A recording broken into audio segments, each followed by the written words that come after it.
Bem-vindos ao nosso Pode Sim, eu sou o Carlos Luiz, né? É com alegria que estamos fazendo o nosso 49º programa. Nosso tema hoje é corrupção e renovação social, né? Para quem está acompanhando, ou acho que todo mundo, né, acaba acompanhando de um jeito ou de outro, os escândalos recentes de corrupção em nosso país, né? Vamos falar do Brasil, já tem coisa demais, não vamos falar de outros países. O que acontece, né? O que acontece com o nosso país? E o impressionante é que cada vez mais, se a gente pegar aí os últimos 5 anos, por exemplo, a gente se surpreende com os escândalos, com o tamanho da corrupção, com o volume de dinheiro, né, desviado, e parece que sempre é possível descobrir um escândalo maior, sempre é possível descobrir quantias maiores, né, pessoas das mais altas posições sociais envolvidas. E isso pode nos levar a um comportamento extremamente pessimista, que não corresponde à realidade e não corresponde, muito menos ainda, à análise espírita. Kardec se era e é um indivíduo extremamente pé no chão, como a gente pode dizer, lúcido e prudente, é também um indivíduo de análise profunda. E a gente vai ver isso na codificação. Quer dizer, a posição de Kardec em relação à renovação social. Vamos primeiro, né, é um tema amplo, vamos primeiro avaliar o seguinte: olha a opinião dos espíritos, né, para ver como nós não estamos lidando com gente iludida.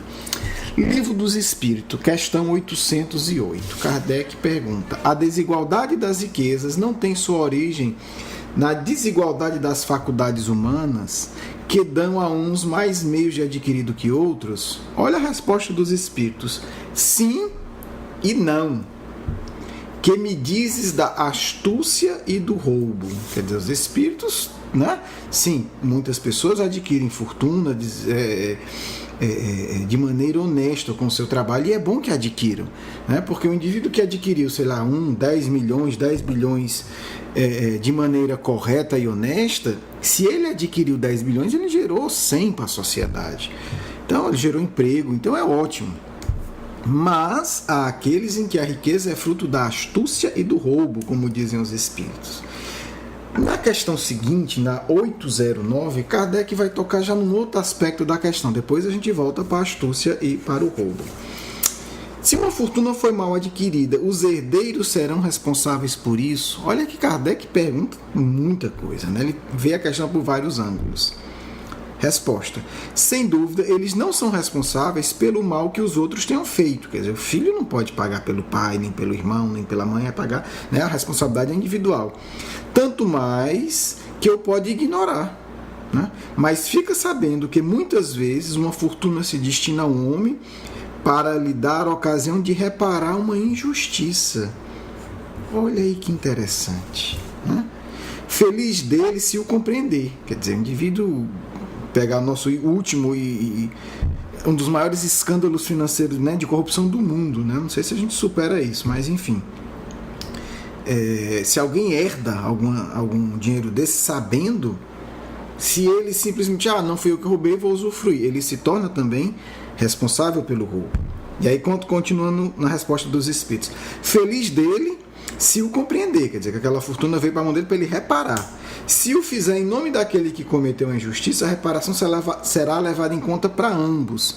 Não é que o outro se safe, mas ameniza. Pois esse mesmo quase sempre é que a provoca. Quer dizer, muitas vezes o indivíduo comete um ato de corrupção, desencarna e vai tentar influenciar o filho para o filho, né?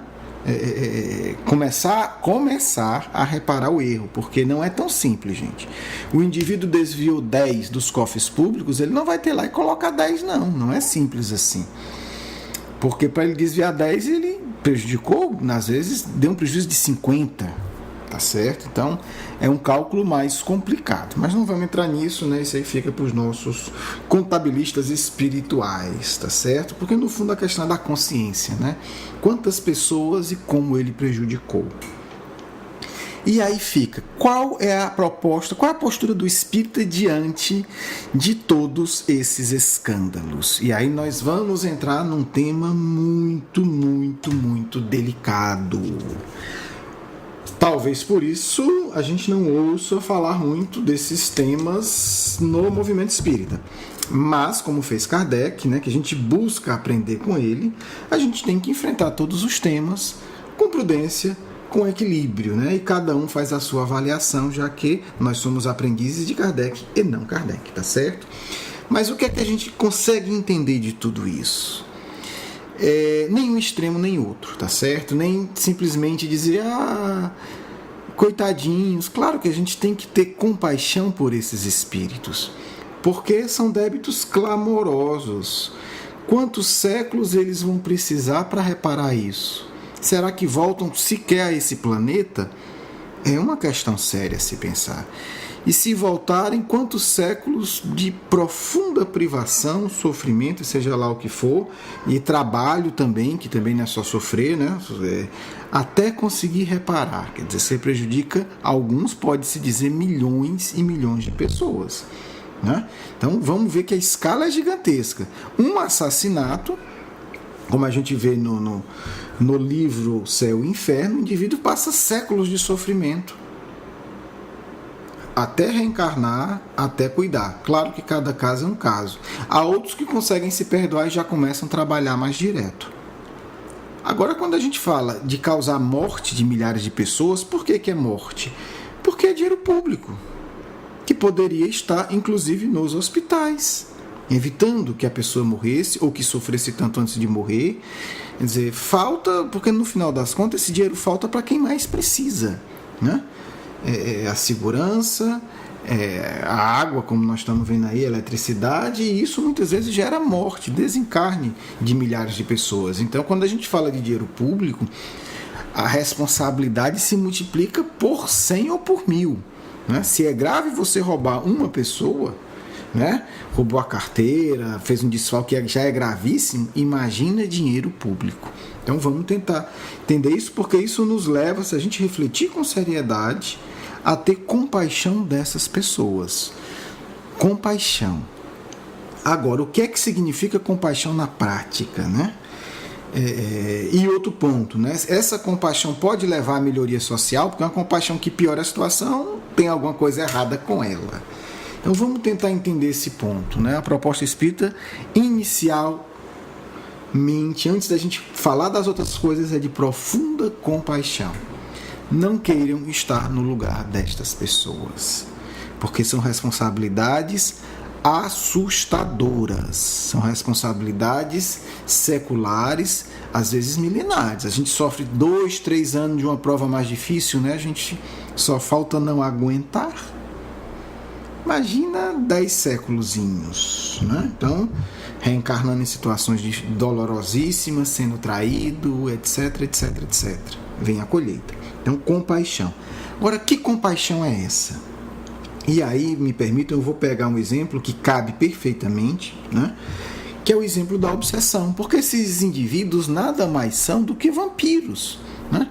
São obsessores, são indivíduos que sugam, né, a energia, o dinheiro, né, que faz circular a economia. Então a gente pode ver ele como um símbolo da energia, até do sangue, do corpo, que vai fazer falta para outros. Como a gente age com obsessores, né, com vampiros terríveis? E aí, quem trabalha com obsessão vai entender bem, quem não trabalha, prepare-se, precisamos de trabalhadores sérios das obsessões. A gente age, tem um livro clássico, belíssimo, outro dia a gente vai falar dele, né? Não é novo, mas é absolutamente atualizado, Dramas da Obsessão, do Bezerra de Menezes, gente. Estamos falando de Bezerra de Menezes. Bezerra de Menezes tem poucos livros que ele escreveu, e esse livro ele escreve sobre a obsessão, um trabalho de desobsessão que ele coordena, tá certo? E aí a gente vai ver, a gente tem que fazer a mesma coisa que Bezerra fez ali no livro, né? Como é que combate os criminosos? Está lá, porque os obsessores são criminosos, os criminosos são obsessores da sociedade. Alguns são obsessores de indivíduos, né? Roubam e sugam alguns indivíduos, outros são obsessores das coletividades. Porque desses espíritos, alguns, quando desencarnam, não se arrependem de imediato. Até porque eles começam a se arrepender começam a ver a enormidade de sofrimento que eles terão que colher, e muitas vezes eles continuam no mal para fugir da responsabilidade. Obviamente tudo isso tem limite, né? Até a fuga tem limite. Deus não vai deixar ninguém fugindo para sempre por amor, né? É por amor, não é por vingança, é por amor. Então, como é que trata a obsessão? Né?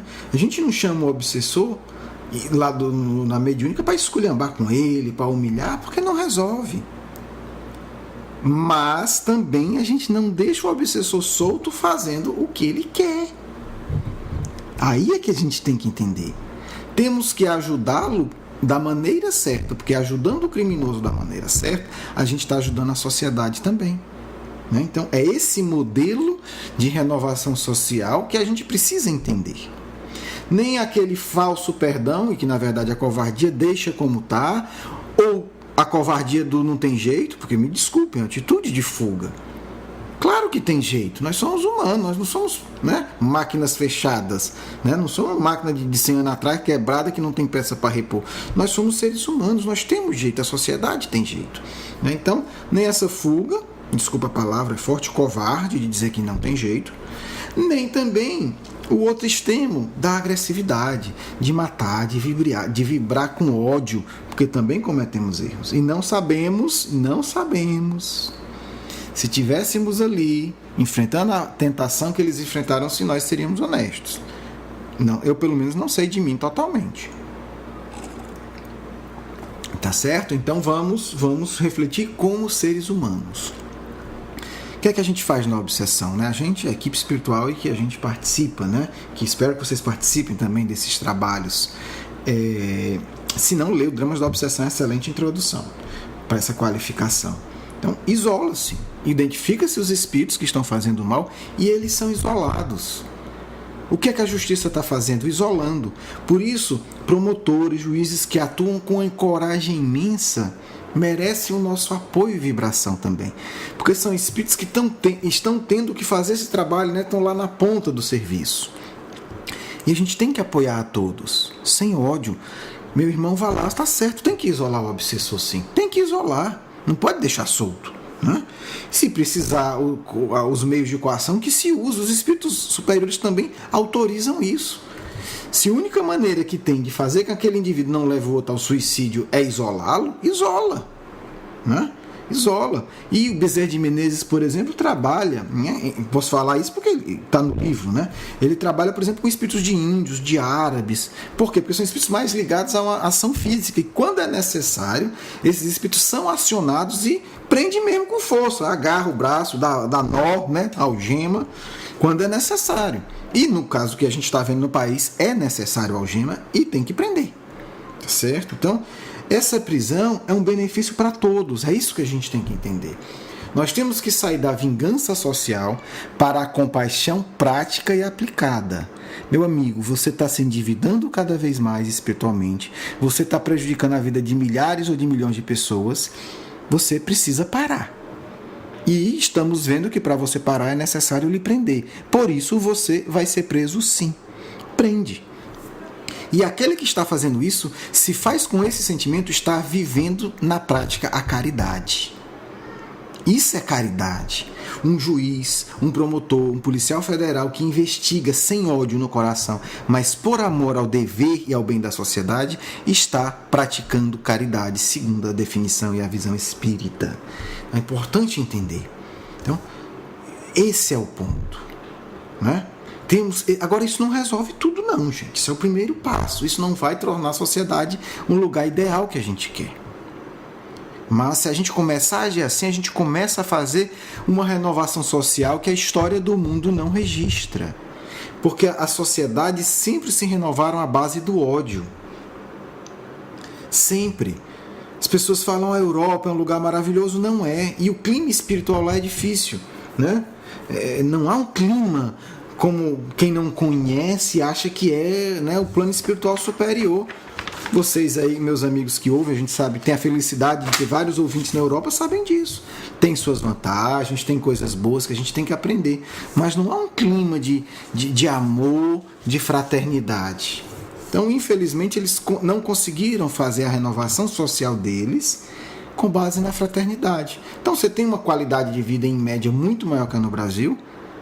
Então eles merecem ser reconhecidos por isso, a gente tem que aprender isso com eles, mas as coisas não foram feitas à base da caridade, da fraternidade verdadeira, como nós estamos colocando aqui. Então, é importante entender isso. Nós temos hoje a oportunidade histórica de, no nosso país, nós, principalmente nós espíritas, mas nós, população brasileira, dentro e fora do país, de fazer uma renovação social que o mundo não sabe o que é. E aí nós vamos merecer o título de pátria do Evangelho. Porque muitos já conseguiram, graças a Deus, resolver o problema da fome e etc. Nós ainda não conseguimos adequadamente. Mas se nós conseguirmos fazer a renovação social com base na fraternidade, prendendo quem tem que prender, buscando reeducação dos criminosos de todos, os que não conseguir, pelo menos começou o processo, atendendo eles nas nossas desobsessões, porque o processo continua, e criando um clima de fraternidade e de compaixão, nós vamos ser a primeira república na história do planeta a mostrar que o Evangelho pode tornar a vida social melhor de uma maneira inegável. Porque já torna, mas seria inegável. Então é o desafio do Brasil esse.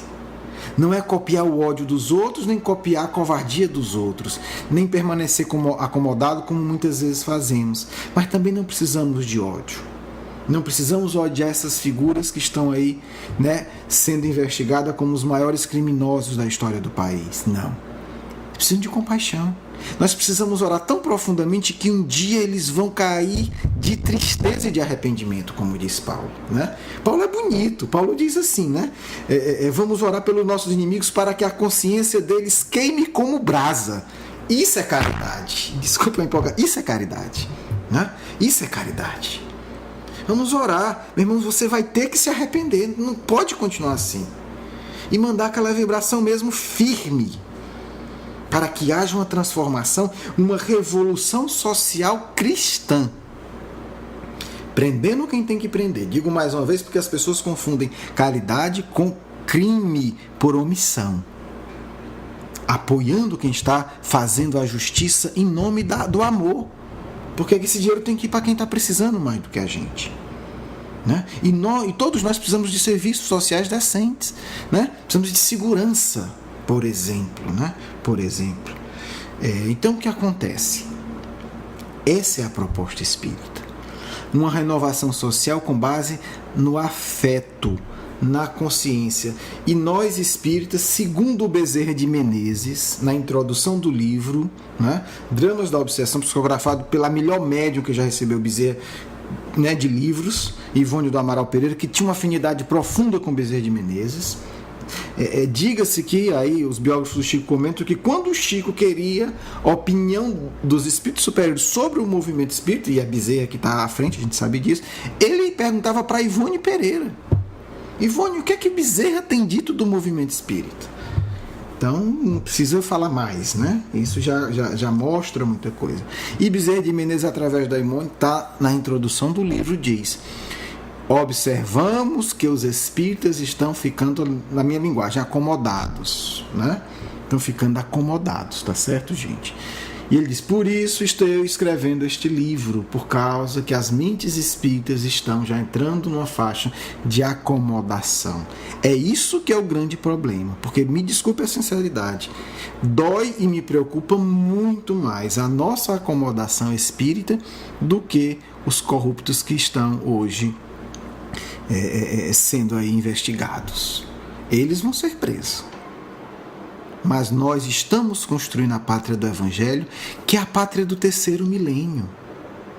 Precisamos nos tornar um modelo social. E aí, para quem está pessimista ainda, vou contar uma história interessante para vocês entenderem que tudo está dentro do plano. Dona Maria Augusta, né, um espírito que eu respeito profundamente, encontrei com ela uma vez, ela encarnada, é a fundadora do Centro Espírita que hoje eu estou. Quando eu encontrei com ela, eu não participava da Associação La Espírita Meimei. Todo ano era amiga pessoal do Chico Xavier, e todo ano ia para lá e ficava de 2 a 3 meses trabalhando lá junto com ele, nas atividades, etc. Certa vez ela volta e conta a história, né, para uma amiga dela que hoje ainda frequenta a nossa casa, que inclusive é a nossa presidente, uma história muito interessante. Ela chega e conversando, ela diz, olha, o Chico comentou uma coisa comigo interessante. Ele fala que a década de 80, no Brasil, foi marcada pelo reencarne de espíritos vinculados à justiça. Olha que bonito. Porque essa será a primeira etapa para a grande transformação do país. Porque os espíritos superiores observaram que enquanto o país não tiver um padrão de justiça, todo o resto está comprometido. Como é que vai realmente corrigir as injustiças sociais e tal, se quanto mais produz, mais desvia? E aí, olha que bonito, os frutos estão apenas começando a aparecer, minha gente. E a gente vê essas pessoas envolvidas, não vou dizer que todos, mas uma parte é maravilhoso, é um povo com 30 anos de idade, né? Assim, ainda tem muito pela frente. A cultura do nosso país está sofrendo uma transformação profunda em termos de beleza. Claro que a gente fica triste vendo tanto que está sendo desviado, mas se a gente parar um pouco e pensar, isso já era antes, não é novidade. A corrupção não foi inventada há 5 ou 10 anos atrás ou há 20. O que mudou é que hoje ela nos incomoda e existe uma multidão de espíritos que já estão reencarnando, já estão trabalhando para mudar esse padrão de justiça. Então não se entristeça o seu coração. Nos próximos 10 anos no Brasil, você vai ver notícia de escândalo de corrupção todo dia. E todo dia vai ter corrupto sendo preso e investigado. Isso é ótimo. Ruim é se isso estivesse acontecendo e tudo bem. O que está acontecendo é uma profunda revolução social. E nós temos a oportunidade de contribuir com vibrações e com participação corajosa, afetiva e amorosa. Nós estamos num momento maravilhoso de transformação social. É preciso ver que o corpo está doente, mas ele está num processo de cura. Ruim é quando o corpo está doente e a gente acha que está tudo bem, de repente tem morte súbita. Então, vamos acompanhar. Olha aí, década de 80. Tem muita gente que nem começou a trabalhar ainda. Tem espírito superior que nem começou a atuar como juiz, como promotor, como talvez aí, né, investigador, como organizações, né, com ONGs que vão investigar. Nós não sabemos o que vai acontecer ainda. Está apenas começando. E as pessoas ficam desestimuladas. Meu Deus, agora que está melhorando, meu amigo. Agora que a sujeira começou a ser limpa, você está incomodado com a poeira. Mas antes não tinha poeira porque ela estava se acumulando em todo canto. As vassouras já começaram a varrer. Vai demorar um pouco mais, mas já começaram. Então vamos entender que o Brasil não está desamparado. Há um plano superior para a pátria do Evangelho. Agora é preciso que nós entendamos. O movimento espírita está fazendo a sua parte? Não sei. Cada um de nós, estamos fazendo a nossa parte verdadeiramente? Nós oramos por essas pessoas? Pelo menos. Nós participamos em algum nível? Nós traduzimos a honestidade no nosso dia a dia? Honestidade cristã não é honestidade de mágoa, porque tem muita gente que fala com o coração magoado, meu imposto que eu paguei.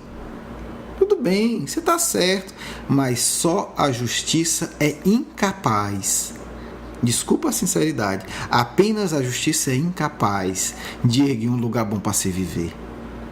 Porque nós podemos estar num lugar perfeitamente justo, onde as pessoas não se amam, não se cumprimentam afetivamente e morrem de depressão e dão um tiro na cabeça, certo?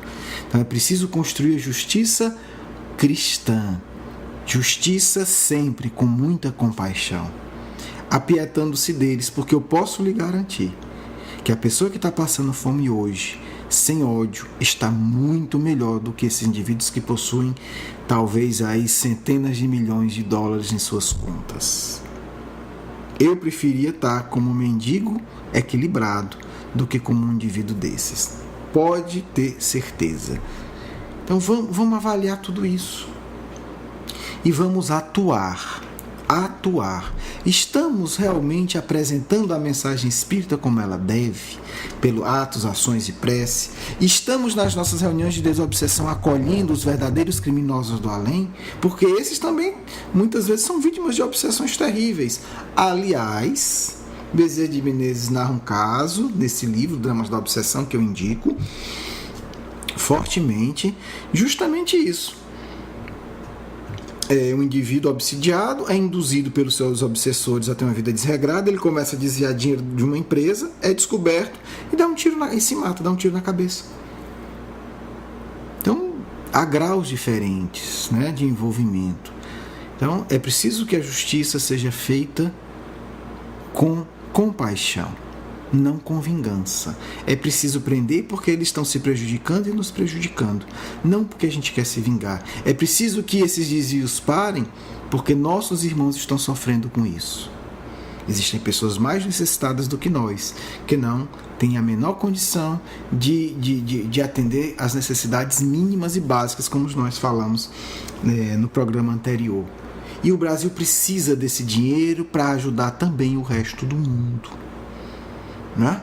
Porque já, se Deus quiser, a gente resolve nossas necessidades básicas daqui. Mas tem toda a África que nós temos a obrigação de ajudar. Nós, brasileiros, temos a obrigação de ajudar a África. Por quê? Porque eles são nossos irmãos.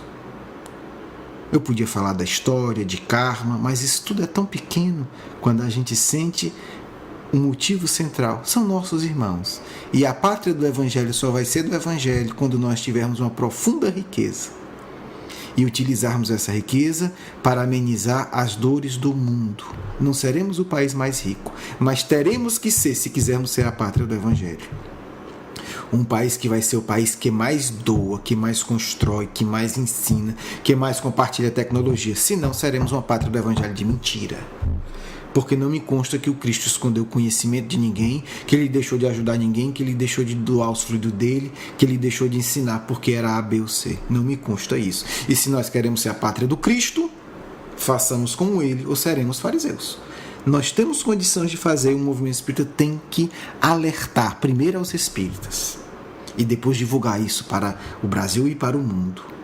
Pátria do Evangelho não é paraíso egoísta, tá certo? Não é. Porque se for, é falsidade. Aí a gente erra mais uma vez. É a pátria que vai cuidar das próprias feridas para ter capacidade de irradiar luz, dinheiro, alimento e beleza para onde tiver necessidade do mundo. Não interessa. É a província da Ásia, no meio da Ásia Central. Está precisando, nós vamos fazer alguma coisa. Os espíritas já podem fazer isso, pelo menos na parte espiritual. Já podemos orar por essas pessoas. Já podemos fazer vibrações específicas. Aquilo que toque mais o nosso coração deve nos mobilizar, porque é o começo. A gente já vai criando elos de simpatia espiritual. E depois fica fácil quando a gente, abrir a mão e doar alguns milhões para vários desses outros. A gente deixa de perder para os obsessores e passa a destinar para o bem da humanidade. Essa, até onde eu posso entender, é a ideia central da renovação social espírita e da pátria do Evangelho. É sempre um prazer falar com vocês, meus amigos. Aguardo com o coração aberto e-mails de comentários, opiniões, sugestões de novos temas, acontecimentos, filmes, seja o que for. Um grande abraço, um beijo no coração. Vamos à nossa prece e à nossa segunda parte. Pai de amor e bondade, pedimos nesse instante o amparo dos bons espíritos para que possam nos orientar na abertura do Evangelho e na mensagem final. Que assim seja. Bem, caiu aqui: amai os vossos inimigos, item o duelo. Vou ler apenas esse livro, sempre cai, gente? Olha aí, serve para nós, E aí eu já aproveito para reforçar: nós não devemos duelar com ninguém, devemos atuar com energia amorosa, como ensina o Cristo. Que opinião terão de mim, dizei frequentemente, se eu recuso a reparação que me é pedida, ou se não peço àquele que me ofendeu? Os loucos como vós, homens atrasados, vos censurarão. Mas aqueles que estão esclarecidos pelo facho do progresso intelectual e moral dirão que agiste de acordo com a verdadeira sabedoria. Refleti um pouco, por uma palavra frequentemente dita no ar ou muito inofensiva da parte de um de vossos irmãos, vosso orgulho se acha ferido, e respondei-lhes de maneira áspera. Daí a provocação. Antes de se chegar ao momento decisivo, estou falando do duelo, perguntai, você agis como cristãos? Que contas deveis à sociedade se a privais de um dos seus membros? Pensais no remorso de ter arrancado uma mulher ao seu marido, ou a mãe ao seu filho, aos filhos do seu pai e seu sustentáculo. Mensagem de Francisco Xavier, Bordeaux, 1861. Elevemos os nossos pensamentos para a conclusão do nosso programa de hoje.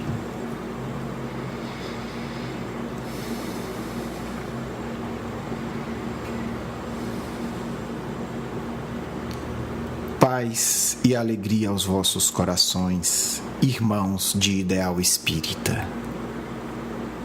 A honestidade consigo mesmo conduz à doçura sincera e verdadeira. Conduz à atuação enérgica e tranquila. Não esqueçais nunca, Jesus de Nazaré é o vosso modelo. É o nosso modelo de conduta sincera. Coração honesto, aberto ao amor, aberto à estruturação íntima de cada indivíduo.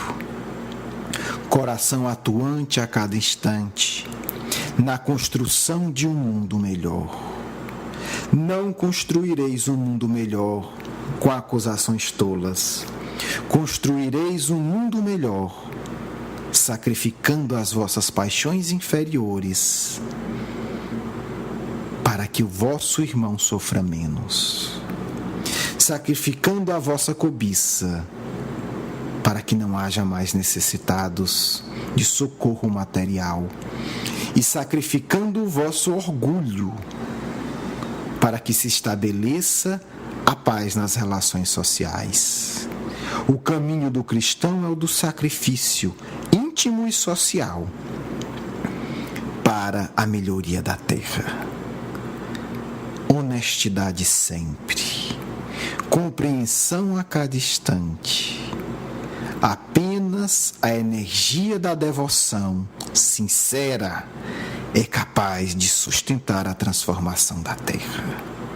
A criatura humana tem oscilado entre a omissão criminosa e a atuação destruidora.